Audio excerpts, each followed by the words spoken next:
Selamat hari Selasa, saudara-saudara yang dikasihi Tuhan.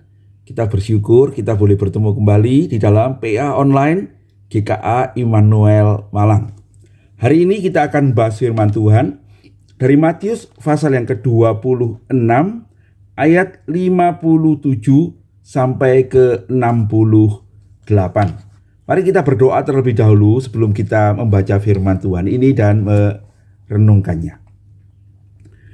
Bapa yang di surga, terima kasih kami boleh bertemu kembali hari ini untuk belajar firman-Mu. Tuhan, tuntunlah kami dengan kebenarannya, dan kiranya Roh Kudus menolong kami, supaya melalui kebenaran ini kami tahu hati Tuhan, dan kami dituntun untuk hidup seperti yang Kau kehendaki. Pimpinlah kami dalam jalan-Mu, demi Kristus Yesus, Tuhan dan Juru Selamat kami yang hidup. Kami berdoa dan mohon pimpinan. Amin. Baik, saudara-saudara, saya akan membacakan firman Tuhan ini untuk kita semua. Matius pasal 26 ayat 57 sampai 68. Beginilah firman Tuhan. Sesudah mereka menangkap Yesus, mereka membawanya menghadap Kayafas, imam besar.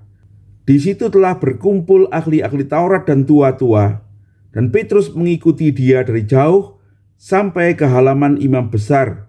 Dan setelah masuk ke dalam, ia duduk di antara pengawal-pengawal untuk melihat kesudahan perkara itu. Imam-imam kepala, malah seluruh mahkamah agama mencari kesaksian palsu terhadap Yesus supaya ia dapat dihukum mati. Tetapi mereka tidak memperolehnya, walaupun tampil banyak saksi dusta.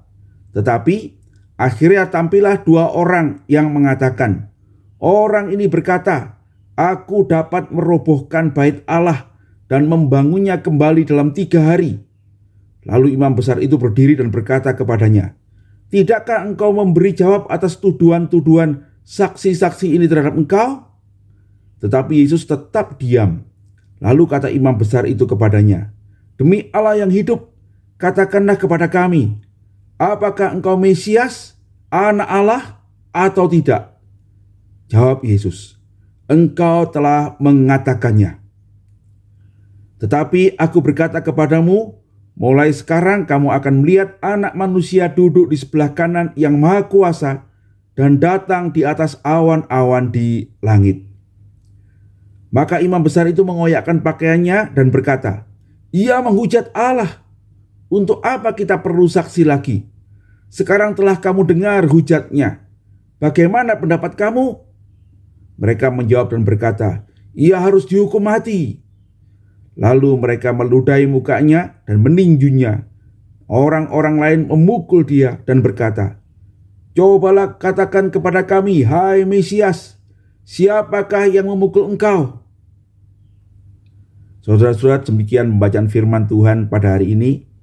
Berbahagialah kita yang membacanya, merenungkannya, dan mengambil kebenaran daripadanya dan melakukannya dalam hidup kita. Saudara-saudara, hari ini kita akan belajar dua hal. Yang pertama adalah kita mau mengenal bagaimana pengadilan di antara orang-orang Yahudi. Dan yang kedua, kita akan melihat apa yang menjadi kesalahan Tuhan Yesus yang dituduhkan kepadanya dan bagaimana kita beroleh tuntunan dari kebenaran jawaban Tuhan Yesus. Ya. Jadi yang pertama kita akan melihat dulu bagaimana pengadilan orang Yahudi. Nah, saudara-saudara, ini adalah bagian yang teknis. Karena itu mungkin saya akan banyak membaca ya dari bukunya William Barclay ini, ya. Alkitab sehari-hari. Nah, saudara-saudara, William Barclay berkata begini. Proses pengadilan Yesus sama sekali tidak mudah diikuti. Tampaknya proses ini terbagi 3 bagian. Ya, nanti kita akan melihat bahwa kejadian itu, bagian yang kita baca ini adalah bagian yang pertama yang terjadi di malam hari. Dan kemudian nanti pada pagi hari dijelaskan dalam Matius 27 ayat 1 dan 2 itu ada dia dibawa kepada Pilatus, wali negeri. Dan kemudian nanti ada bagian yang lain lagi, pasal 27 ayat 11 dan sampai 16 itu tentang pengadilan yang ketiga, di mana Tuhan Yesus diputuskan untuk disesah dan disalibkan. Nah, saudara-saudara, bagian yang kita baca ini dimulai dengan adanya kumpulan orang-orang yang mengadili Tuhan Yesus itu, yaitu ada Kayafas, imam besar, lalu berkumpullah ahli Taurat dan tua-tua, dan di ayat 59 dikatakan malah seluruh mahkamah agama mencari kesaksian palsu terhadap Yesus. Nah, kata mahkamah agama ini adalah Sanhedrin. Nah, saudara, mahkamah agama ini adalah merupakan pengadilan tertinggi ya di dalam budaya, adat istiadat dan agama orang Yahudi ya. Nah, begini catatan dari William Barclay. Sanhedrin adalah mahkamah agung orang Yahudi. Anggotanya terdiri dari ahli Taurat, orang Farisi, orang Saduki, dan para tua-tua umat Yahudi. Jumlah mereka seluruhnya ada 71 orang yang dipimpin oleh imam besar. Yang kita baca di tempat ini adalah Kayafas. Untuk pemeriksaan semacam itu diperlukan quorum paling sedikit 23 orang. Ya, jadi harus ada 23 orang hadir. Dewan ini mempunyai beberapa peraturan. Semua kasus kriminal harus diperiksa pada pagi dan siang hari dan harus selesai selama hari masih terang. Kasus-kasus kriminal tidak dapat disidangkan selama masa raya Paskah. Hanya apabila keputusannya itu pasti adalah bebas atau tidak bersalah, suatu kasus dapat diselesaikan pada hari yang sama dengan saat pemeriksaan.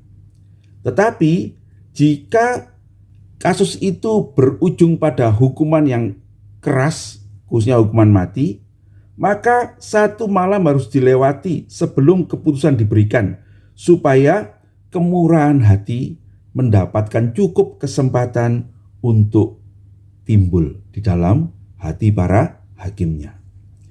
Selanjutnya, tidak ada keputusan Sanhedrin yang sah kecuali bila dewan itu bertemu di ruang pertemuan resmi, yaitu di ruangan yang namanya ruangan batu pemotong yang terdapat di halaman bait suci. Semua bukti harus didukung oleh 2 orang saksi yang diperiksa secara terpisah dan tidak punya hubungan satu sama lain. Dan kalau ada orang yang bersaksi palsu, maka hukumannya adalah hukuman mati, ya.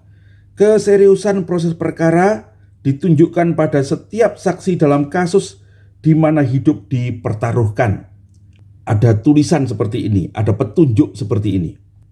Jangan lupakan, wahai para saksi, bahwa dibutuhkan suatu hal untuk memberi bukti dalam perkara mengenai uang, dan satu hal yang lain dalam perkara mengenai kehidupan. Dalam suatu perkara menyangkut uang, jika kamu keliru, uang dapat menggantikan kekeliruan itu.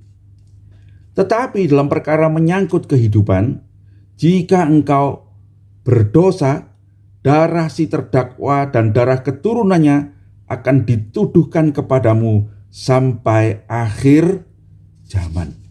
Dengan demikian, saudara-saudara, betul-betul mahkamah agama itu memperingatkan baik-baik jangan ada saksi dusta. Lebih jauh lagi, dalam setiap pemeriksaan prosesnya dimulai dengan memberikan di pengadilan itu semua bukti yang menyatakan si terdakwa tidak bersalah lebih dahulu, ya.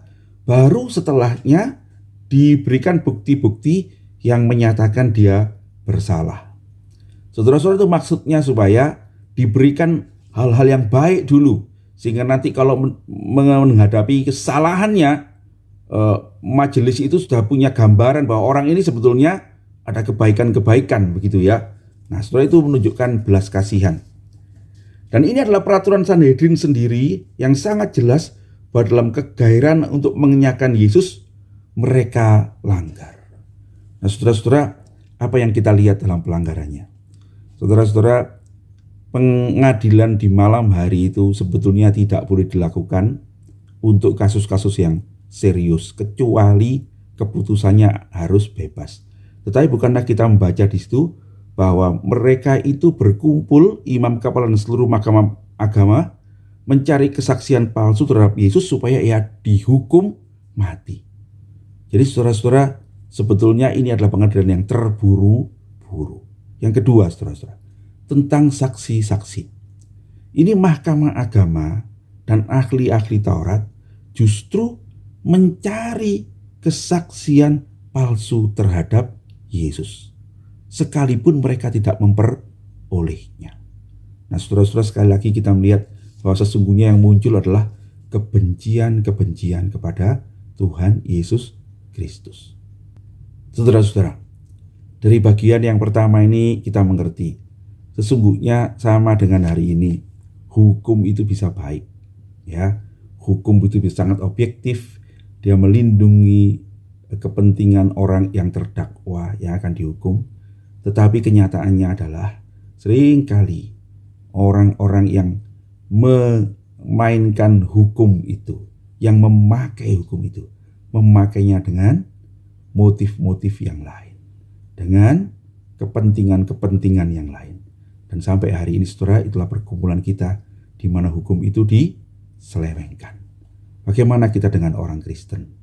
Saudara-saudara sekalian, mari kita berdoa kepada Tuhan. Tuhan menuntun kita ya untuk menjadi orang-orang yang taat kepada hukum itu, ya. Nah, saudara-saudara, kita akan melihat berikutnya adalah apa yang dituduhkan kepada Tuhan Yesus dan bagaimana Tuhan menjawab tuduhan-tuduhan itu. Nah, saudara-saudara, pada bagian ini diceritakan bagaimana mahkamah agama itu mencari saksi-saksi palsu. Dan mereka ditanyai dan dikatakan oleh firman Tuhan, catatan Matius yang mengatakan bahwa mereka tidak memperolehnya walaupun tampil banyak saksi dusta. Nah, begini saudara-saudara, dalam pemeriksaan untuk kasus orang Yahudi itu menarik, dia dikatakan bahwa harus ada 2 orang saksi yang menyatakan hal yang sepakat gitu ya. Nah, saksi ini diperiksa satu persatu ya, tidak bersama-sama. Dan kemudian dilihat gitu apa kesaksian mereka cocok. Nah, dalam konteks Tuhan Yesus ini nampaknya karena itu adalah saksi-saksi yang tidak melihat sebenarnya, maka terjadilah bahwa sekalipun banyak orang memberikan kesaksian tetapi semua tidak valid karena satu sama lain saling bertentangan, waktunya tidak sama, peristiwa yang diceritakan tidak sama dan sebagainya begitu ya. Nah, tapi kemudian Matius mencatat bahwa ada satu kesaksian yang kemudian dituduhkan sangat kuat pada Tuhan Yesus, yaitu tentang bagaimana ada 2 orang yang mengatakan, orang ini berkata, aku dapat merubuhkan bait Allah dan membangunnya kembali dalam 3 hari. Saudara-saudara, kalau kita mengikuti PA ini, kita mengerti bahwa itu sesungguhnya tidak seperti itu yang Tuhan Yesus katakan ya. Tuhan Yesus menubuatkan sebetulnya bukan mau merubuhkan bait Allah begitu ya. Dia mengatakan, rubuhkanlah bait Allah ini ya. Aku akan membangunnya dalam 3 hari ya. Dan itu dikatakan oleh Matius, itu menunjuk kepada kebangkitannya sebetulnya ya. Bait Allah adalah dirinya sendiri. Nanti setelah kebangkitan Kristus, Yohanes mencatat mereka baru ngerti bahwa yang dimaksudkannya adalah dirinya sendiri. Tetapi perkataan itu sudah diputar balikkan dengan mengatakan bahwa Tuhan akan merobohkan bait Allah ya, dan Tuhan akan membangunnya lagi dalam 3 hari begitu ya. Nah, atas tuduhan itu Tuhan Yesus bagaimana? Tuhan Yesus diam saja ya ketika imam besar itu berdiri dan bertanya kepadanya, tidakkah engkau memberi jawab atas tuduhan-tuduhan saksi-saksi itu kepadamu? Yesus diam saja. Tetapi kemudian imam besar itu bertanya kepadanya, demi Allah yang hidup, katakanlah kepada kami, apakah engkau Mesias, anak Allah atau tidak? Kali ini saudara-saudara, ini adalah pertanyaan yang eksplisit ya, yang menanyakan pada Tuhan Yesus, apakah engkau Mesias? Apa engkau menganggap dirimu itu Mesias yang dijanjikan itu atau tidak? Nah, saudara-saudara sekalian, setelah ditanyai begitu banyak dan Tuhan Yesus diam terhadap pertanyaan ini, dia berkata begini, engkau telah mengatakannya. Artinya iya ya. Bahkan kemudian dia meneruskan, Akan tetapi aku berkata kepadamu, mulai sekarang kamu akan melihat Anak Manusia duduk di sebelah kanan Yang Maha Kuasa, yang datang di atas awan-awan di langit. Saudara-saudara, itu adalah nubuat dari Nabi Daniel. Itu terdapat di dalam Daniel pasal 7 ayat 13. Begini, aku terus melihat dalam penglihatan malam itu, tampaklah datang dengan awan-awan dari langit seorang seperti Anak Manusia. Datanglah ia kepada Yang Maha Lanjut usianya itu, dan ia dibawa ke hadapannya. Lalu diberikan kepadanya kekuasaan dan kemuliaan dan kekuasaan sebagai raja. Maka orang-orang dari segala bangsa, suku bangsa, dan bahasa mengabdi kepadanya. Kekuasaannya ialah kekuasaan yang kekal, yang tidak akan lenyap, dan kerajaannya adalah kerajaan yang tidak akan musnah. Saudara-saudara, itu orang Yahudi sendiri mengerti bahwa itu penglihatan tentang Mesias yang akan datang itu, ya. Nah, saudara-saudara sekalian, ketika Tuhan ditanya, apakah engkau Mesias? Tuhan mengatakan, engkau sudah mengatakannya. Dan siapakah Mesias itu? Kalau kita mengacu berikutnya, dia akan mengatakan, dan kamu akan melihat bahwa Mesias adalah Tuhan atas segala sesuatu. Saudara-saudara sekalian, dari jawaban ini kita mengerti bahwa Yesus Kristus adalah Mesias itu. Dia menyatakannya dengan jelas. Kita tidak tahu ya bagaimana imam besar itu kok bisa menanyakan tentang Mesias ini. Karena dalam banyak peristiwa ketika Tuhan menyembuhkan orang, ketika dia berkata pada murid-muridnya, dia selalu mengatakan, jangan beritahukan kepada siapa-siapa ya bahwa aku adalah Mesias, ya, belum waktunya. Tetapi kita tidak tahu ya, William Barclay mencatat bahwa sangat mungkin itu adalah Yudas yang bercerita pada imam besar itu, ya. Dan ketika dalam pengadilan itu, imam besar itu langsung menanyakan, kamukah Mesias itu? Kamukah dia? Tuhan mengatakan, akulah dia. Saudara-saudara sekalian, banyak orang itu mengatakan Tuhan Yesus itu tidak menyatakan dirinya sebagai Tuhan secara eksplisit, ya. Mana di Alkitab Tuhan Yesus menyatakan dirinya sebagai Tuhan? Saudara-saudara sekalian, sesungguhnya dia mengatakan sebagai eksplisit, ya. Ketika ditanya, kamukah Mesias? Tuhan mengatakan, ya, aku Mesias dan aku adalah Tuhan, ya. Aku adalah yang menerima kuasa yang kekal itu, yang sampai selama-lamanya itu. Terhadap pertanyaan imam besar itu, Tuhan Yesus mempunyai dua pilihan, bukan sebetulnya. Dia bisa mengatakan ya atau tidak, ya. Dan jikalau Tuhan mengatakan tidak, maka gugurlah seluruh tuduhan itu, bukan? Dan mungkin dia akan dilepaskan. Tetapi kalau dia mengatakan ya, maka seluruh tuduhan itu membuat dia itu menjadi penghujat kalau dia bukan Mesias dan bukan Tuhan itu.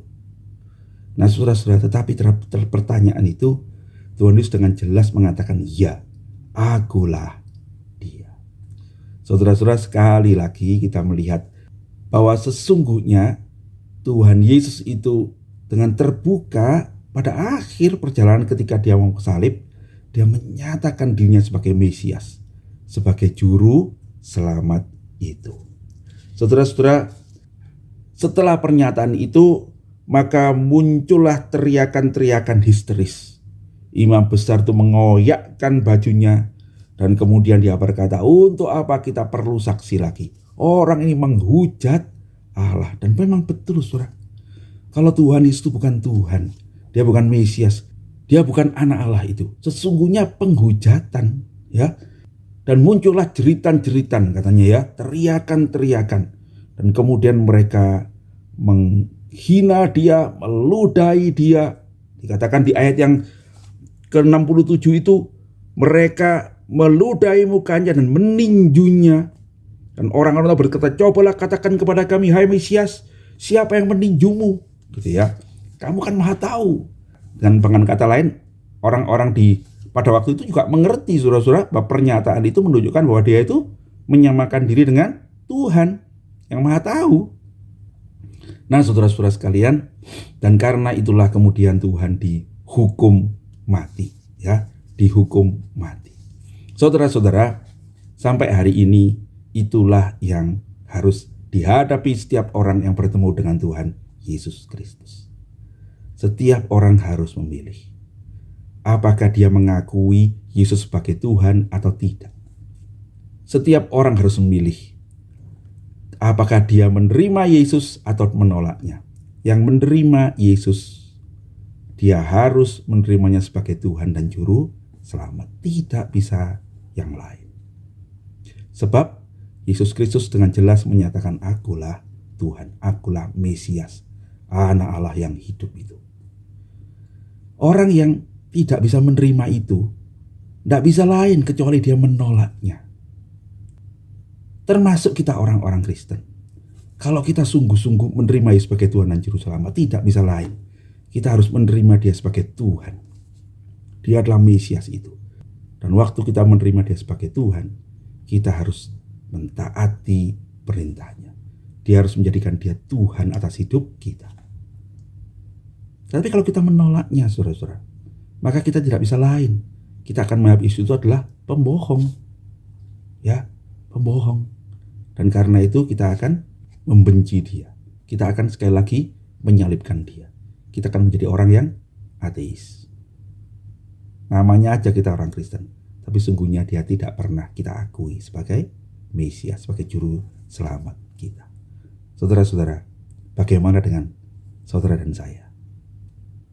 Saya berdoa setiap kita melalui PA hari ini, melihat bagaimana saya diperhadapkan dengan pilihan itu. Dan saya berdoa, saudara memilih untuk mengakui dia sebagai Mesias, Juru Selamatmu, menerimanya dalam hatimu, dan kemudian kita hidup di dalam ketaatan kepadanya. Kalau tidak, maka iman kita itu adalah iman seperti ahli Taurat dan orang Farisi yang menyangkal dia itu. Tuhan kiranya menolong kita, saudara-saudara. Mari kita berdoa. Terima kasih Tuhan, kami boleh bersama-sama hari ini membaca firman-Mu dan merenungkannya.